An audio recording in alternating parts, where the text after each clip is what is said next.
कुछ सूत्रों के अनुसार ऐसा माना जाता है कि दुनिया में बहुत ही कम ऐसे मंदिर हैं जहां भगवान वीरभद्र की पूजा होती है। लेकिन आज की इस कहानी में हम आपको एक ऐसे गांव से रूबरू कराने वाले हैं जहां हजारों साल पुराना भगवान वीरभद्र का मंदिर मौजूद है। और यह मंदिर अपने आप में बेहद रहस्यमय माना जाता है। कहते हैं कि पिपलिया गांव में सूर्य अस्त होने के बाद कोई भी व्यक्ति अपने घर से बाहर नहीं निकलता, और अगर कोई गलती से भी बाहर निकल गया तो वह अगली सुबह देखने के लिए जिंदा नहीं बचता। लेकिन इस डरावने सच की गहराई को समझे बिना ही आज पार्थ अपने दो दोस्त राज और हेत के साथ इस रहस्यमय गांव पिपलिया की ओर निकल चुका है। अब सवाल सिर्फ इतना है, क्या ये तीनों इस खौफनाक सच्चाई का सामना कर पाएंगे, या फिर पिपलिया गांव का यह श्राप इन्हें भी अपनी चुप्पी में समा लेगा। भगवान से प्रार्थना करो कि जैसा हमने सुना था ये गांव बिल्कुल वैसा ही निकले, क्योंकि ये हमारे लिए YouTube पर वायरल होने का आखिरी मौका है। हम कई सालों से व्लॉग बना रहे हैं, लेकिन आज तक हमें वैसा रिस्पॉन्स नहीं मिला जैसा हमें चाहिए था। बस इस बार किस्मत हमारा साथ दे दे। हाँ, तेरी बात तो सही है, पर हम वहाँ रुकेंगे कहाँ? हम तो उस गांव में किसी को जानते तक नहीं है, और ऐसे अनजान सुनसान से गांव में बिना किसी पहचान के रुकना मुझे ठीक नहीं लग रहा। उसकी चिंता मत करो, वहां पहुंचकर कुछ न कुछ जुगाड़ हो ही जाएगा। अभी हमें सिर्फ अपनी स्टोरी पर ध्यान देना चाहिए, क्योंकि ऐसा मौका बार बार नहीं मिलेगा। मन में ढेर सी उम्मीदें ली तीनों पिपलिया गांव पहुंचने का इंतजार करने लगे। कुछ ही देर में ट्रेन की बढ़ती रफ्तार ने उन्हें आखिरकार पिपलिया पहुंचा ही दिया। तीनों अपना अपना सामान लेकर नीचे उतरे और स्टेशन से बाहर निकलकर गांव की ओर बढ़ चले। स्टेशन से गांव तक का रास्ता लगभग आधे घंटे का था। वे एक बैलगाड़ी में बैठकर गांव की सीमा में दाखिल हुए। बैलगाड़ी से उतरते ही जैसे ही वे गांव के अंदर पहुंचे, सामने का नजारा देखकर तीनों सन्न रह गए। पूरा गांव लोगों से भरा हुआ था। गांव के ठीक बीचों बीच बाजार लगा था। कहीं लोग हंस रहे थे तो कहीं बच्चे खेल रहे थे। ये देखकर उन्हें अपनी आंखों पर ही भरोसा नहीं हुआ।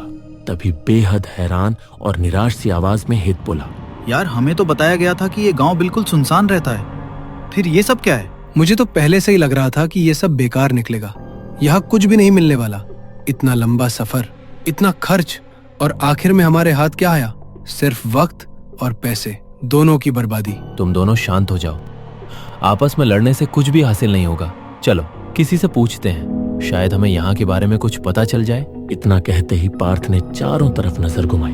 तभी उसकी नजर थोड़ी दूर खड़े एक बूढ़े काका पर पड़ी, जो एक छोटी सी दुकान पर चाय और समोसे बेच रहे थे। चलो उनसे जाकर पूछते हैं। तीनों धीरे धीरे उस काका की दुकान की तरफ बढ़े।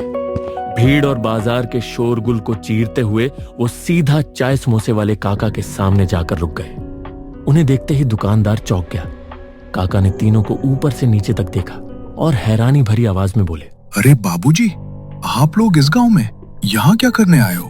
पिछले कई सालों से हमारे गांव में कोई बाहर का इंसान नहीं आया है। यहाँ तक कि पड़ोस के गांव वाले भी जब तक कोई बहुत जरूरी काम ना हो हमारे गांव में कदम नहीं रखते। तो काका, जो हमने इस गांव के बारे में सुना है, क्या वो सच है कि ये गांव पूरा सुनसान रहता है? क्योंकि अभी हम जो देख रहे हैं वो तो बिल्कुल ही अलग है। हमें तो सच में कुछ समझ नहीं आ रहा। पार्थ की ये बात सुनते ही काका ने इधर उधर नजर घुमाई और धीरे से उनके पास जाकर बोले, ये रौनक कुछ ही घंटों की है। घड़ी में टाइम देखो कितना हुआ है। अभी तो 3:30 ही हुए हैं। आप बिल्कुल सही कह रहे हो बाबूजी। बस अब कुछ ही घंटों में सूरज ढल जाएगा और उसके बाद हमारे गांव पर कहर टूट पड़ेगा। यहाँ सूर्य अस्त होने के बाद बाहर रहना सीधे जान को खतरे में डालने जैसा है। मेरी बात मानो, शाम होने से पहले या तो यहाँ से लौट जाओ या फिर किसी सुरक्षित ठिकाने का इंतजाम कर लो। काका की ये बात सुन के तीनों खुशी से उछल पड़े। अरे वाह, मजा आ गया। अब आया ना कहानी में ट्विस्ट। अब हमें फेमस होने से कोई नहीं रोक सकता। काका, हम यहाँ एक वीडियो बनाने आए हैं। आपके गांव की इस कहानी से हम बहुत प्रभावित हुए हैं। क्या आप हमारी मदद करेंगे? हाँ बेटा, जरूर करूंगा, लेकिन जो भी करना हो वो सूर्य अस्त से पहले कर लेना।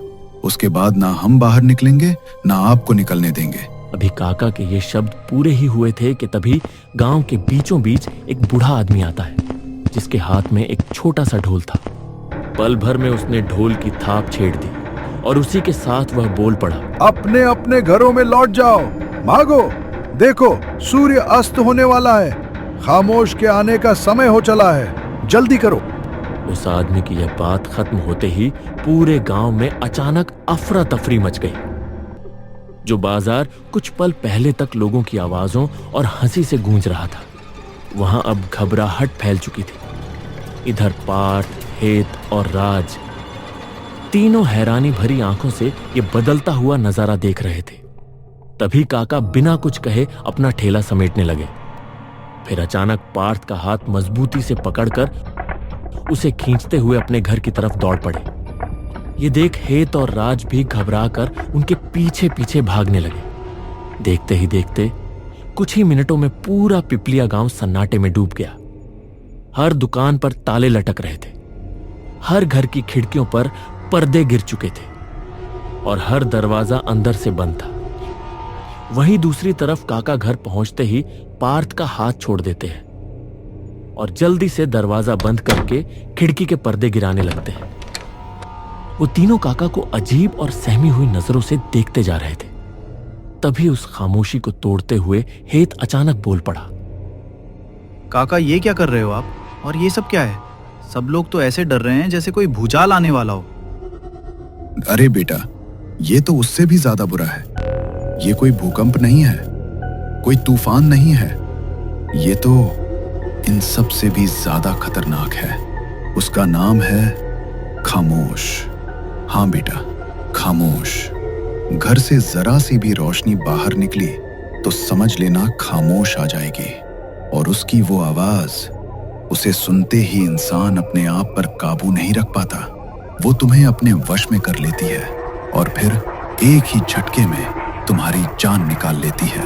कहते हैं बेटा, अगर कभी खामोश से आमना सामना हो जाए तो बिना पीछे देखे सीधे भगवान वीरभद्र के मंदिर की तरफ दौड़ लगाना, वहां जाकर उस पवित्र दिए को जलाना। बस वही एक रास्ता है। लेकिन इतने सालों में कोई भी कभी कामयाब नहीं हो पाया। खामोश? खामोश? कौन है ये खामोश? काका ने घबराई हुई नजरों से चारों तरफ देखा और बहुत धीमी आवाज में बोले, बेटा धीरे बोलो, अगर उसने सुन लिया तो हम सब मारे जाएंगे। फिर कुछ पल चुप रहकर भारी सांस लेते हुए कहा, ये बात मेरे जन्म से भी पहले की है। आज इसे 100 साल से ज्यादा समय हो चुका है। ये कहानी मुझे मेरे बाबूजी ने सुनाई थी। हमारे गांव में भगवान वीरभद्र का एक बहुत ही पुराना और रहस्यमय मंदिर है। कहते हैं कि वहां कई वर्षों से एक अखंड दिया जल रहा था। ऐसा दिया जो आंधी तूफान में भी कभी बुझता नहीं था। लेकिन उस रात वो दिया अचानक बुझ गया, और जैसे ही उस दिए की रोशनी बुझी, पूरे गांव पर अंधेरा छा गया। उसके बाद लगातार 3 दिनों तक हमारे गांव में लाल रंग का पानी बरसा, जैसे आसमान से खून गिर रहा हो। तभी से गांव के लोगों का यही मानना है कि हम पर भगवान वीरभद्र का श्राप लग चुका है। इंटरेस्टिंग। कमरे में बिल्कुल सन्नाटा छा गया। तभी इस सन्नाटे को चीरते हुए बड़ी जोर से राज हंस पड़ा और अविश्वास से काका की ओर देखते हुए कहा, काका, आपको क्या हम पागल लगते हैं? मतलब कुछ भी। चलो मान भी लिया कि यहाँ कुछ अजीब हुआ है और इसी वजह से आप लोग शाम के बाद बाहर नहीं निकलते, लेकिन सिर्फ सुनी सुनाई बातों पर पूरे गांव का यूं डर के साए में जीना, क्या ये ज्यादा नहीं है? तू चुप रे, इस दुनिया में कुछ भी हो सकता है। तो काका, क्या सच में उस रात आसमान से खून जैसी बारिश हुई थी? हाँ बेटा, आप लोगों को भूख लगी होगी ना? चलो सब लोग भोजन कर लेते हैं, फिर आप लोग आराम करिए। सबने साथ साथ खाना खाया और फिर अपने अपने बिस्तर पर लेट गए। कुछ ही देर में काका गहरी नींद में चले गए। कमरे में हल्की सी खामोशी छा गई। तभी तीनों आपस में धीरे धीरे बात करने लगे। काफी देर तक सोच विचार करने के बाद आखिरकार तीनों ने एक फैसला कर लिया। अगली सुबह होते ही तीनों चुपचाप घर से बाहर निकले और पूरे गांव के अलग अलग कोनों में छोटे छोटे कैमरे लगा दिए। अब तीनों को बस उस एक पल का इंतजार था, सूर्य के अस्त होने का। शाम ढलते ही दिन का उजाला धीरे धीरे काली रात में बदल गया। तीनों ने तुरंत लैपटॉप खोला और कैमरों की लाइव फुटेज देखने बैठ गए। सभी कैमरे ठीक से काम कर रहे थे। पूरे गांव पर सन्नाटा पसरा हुआ था, न कोई आवाज, न कोई हलचल। वक्त धीरे धीरे बीतता चला गया, लेकिन स्क्रीन पर अब तक कुछ भी अजीब दिखाई नहीं दिया। थकान और तनाव के बीच तीनों कब स्क्रीन देखते देखते सो गए, उन्हें पता ही नहीं चला। सुबह होते ही तीनों हड़बड़ाकर उठे। पार्थ ने झट से लैपटॉप चालू किया और रात की रिकॉर्डिंग चेक करने लगा, लेकिन किसी भी कैमरे में कुछ भी कैद नहीं हुआ था। ना कोई परछाई, ना कोई हलचल, ना कोई अजीब तस्वीर। बस एक हल्की सी एरर और फुटेज बंद हो गई। तीनों के चेहरे मायूसी से लटक गए। तभी उदासी भरी आवाज में हेत ने कहा, इसमें तो कुछ भी ऐसा रिकॉर्ड नहीं हुआ। क्या नाम है उसका? हाँ, खामोश। जब मैंने बोलना चाहा तो तुमने मुझे चुप करा दिया। मेरी बात मानो, हम खुद सूर्यास्त के बाद बाहर जाकर रिकॉर्ड करते हैं। क्या पता इस गांव में कुछ इल्लीगल एक्टिविटीज चल रही हों और उन्हें छुपाने के लिए ये कहानी बनाई गई हो। राज की ये बात सुनते ही पार्थ ने गहरी सांस लेते हुए शांत लेकिन गंभीर आवाज में कहा, हो सकता है, और ये भी हो सकता है कि कुछ भी ना हो। हम इतने सालों से हॉरर स्टोरीज कवर कर रहे हैं। कई बार ऐसा होता है कि फुटेज में कुछ भी रिकॉर्ड नहीं होता, लेकिन असल में वहां कुछ न कुछ जरूर होता है। मैं ये नहीं मानता, जरूर कुछ न कुछ गड़बड़ चल रही होगी। आज इसका फैसला हो ही जाएगा। आज रात हम बाहर जाएंगे और खुद जाकर सब कुछ चेक करेंगे। नहीं, जब तक मैं पूरी तरह से तसल्ली ना कर लूं, कोई बाहर नहीं जाएगा। पार्थ के मना करने के बावजूद राज ने अपना मन बना लिया था। अब वह बस इसी इंतजार में था कि कब रात हो और सब गहरी नींद में सो जाए। कुछ घंटों बाद सब अपने अपने बिस्तरों पर लेट गए। काका, हेत और पार्थ तीनों गहरी नींद में थे।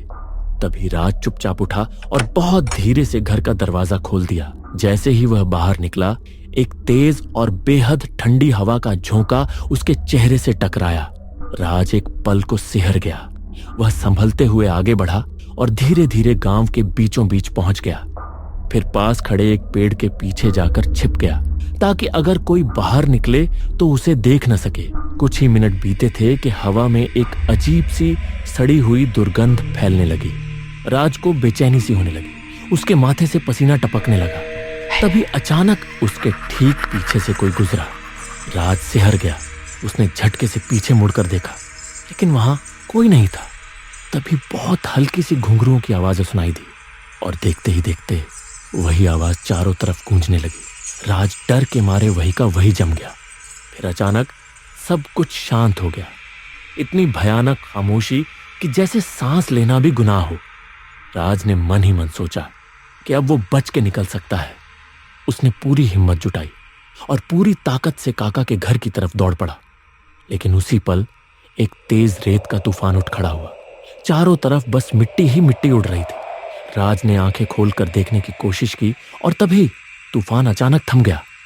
उसके सामने दुल्हन के जोड़े में सजी एक लड़की खड़ी थी। सिर पर घूंघट था और चेहरा पूरी तरह ढका हुआ। वह इतनी खूबसूरत लग रही थी कि राज एक पल के लिए सब कुछ भूल बैठा। वह बस उसे देखता ही रह गया।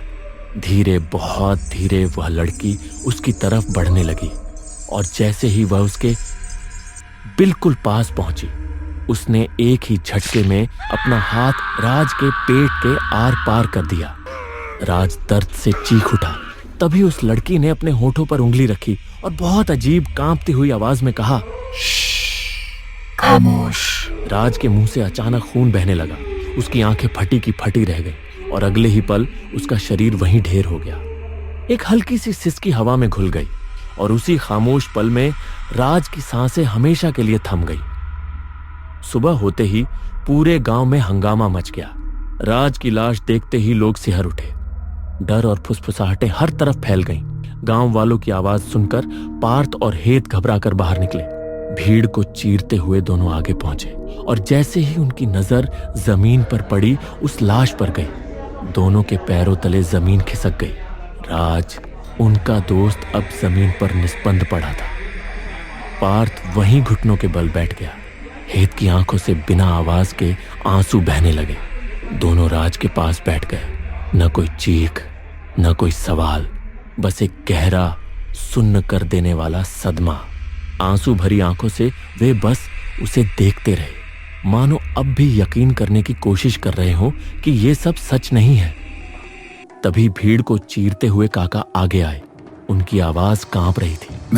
मैंने कहा था बेटा, सूर्य अस्त के बाद इस गांव की जमीन पर कदम रखना मौत को बुलाने जैसा है। काका की बात सुनने के बाद भी पार्थ और हेत चुपचाप वहीं बैठे रहे, बस रोते रहे। कुछ पल बाद पार्थ ने खुद को किसी तरह संभाला। वो कांपते हाथों से जमीन का सहारा लेकर खड़ा हुआ। उसकी आंखें लाल थीं, आवाज भर्रा रही थी। पार्थ ने गांव वालों की तरफ देखते हुए कहा, नहीं छोड़ूंगा। जिसने भी मेरे दोस्त का ये हाल किया है उसे नहीं छोड़ूंगा, उसके लिए चाहे मुझे कुछ भी करना पड़े। पार्थ और हेत दोनों ने अपने इरादे मजबूत कर लिए थे, लेकिन तभी हेत की नजर गांव में लगाए कैमरों पर पड़ी। दोनों ने एक दूसरे के सामने देखा और कमरे में जाके फुटेज चेक करने लगे। गांव वालों की किसी भी बात को माने बिना उन्होंने एक बेहद खतरनाक फैसला ले लिया। सूरज डूब चुका था। दोनों ने अपने कंधों पर बैग टांगे और चुपचाप काका के घर से बाहर निकल पड़े, बिना किसी को भनक दिए, बिना एक दूसरे की तरफ देखे। वे सीधे भगवान वीरभद्र के मंदिर की ओर बढ़ चले। कुछ ही कदम चले थे कि हवा में फिर वही सड़ी सी अजीब बदबू फैलने लगी। चारों तरफ से घुंघरू की वही डरावनी आवाज गूंजने लगी। दोनों का दिल इतनी जोर से धड़क रहा था मानो सीना फाड़कर बाहर आ जाएगा। उनकी चाल अपने आप तेज होती चली गई। अचानक चारों ओर आंधी उठने लगी। इतना भयानक तूफान जैसे पूरी धरती पर प्रलय टूट पड़ा हो। मिट्टी, पत्ते, कंकड़ सब कुछ हवा में उड़ने लगा। किसी तरह खुद को संभालते हुए पार्थ मंदिर के अंदर दाखिल हो गया, लेकिन तेज हवा के झटके से हेत का संतुलन बिगड़ गया। वो लड़खड़ाया और जमीन पर जोर से गिर पड़ा।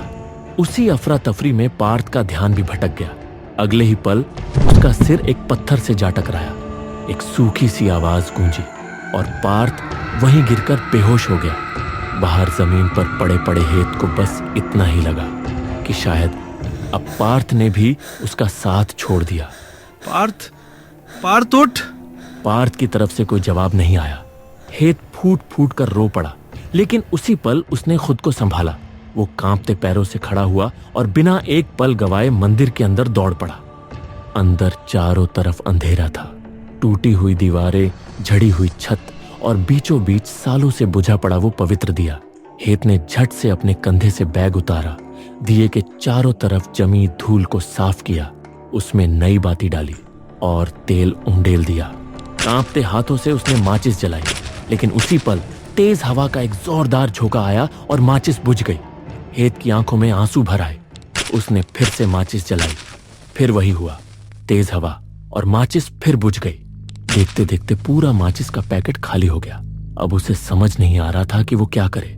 घबराकर उसने पार्थ के कंधे से बैग खींच लिया और उसमें माचिस ढूंढने लगा।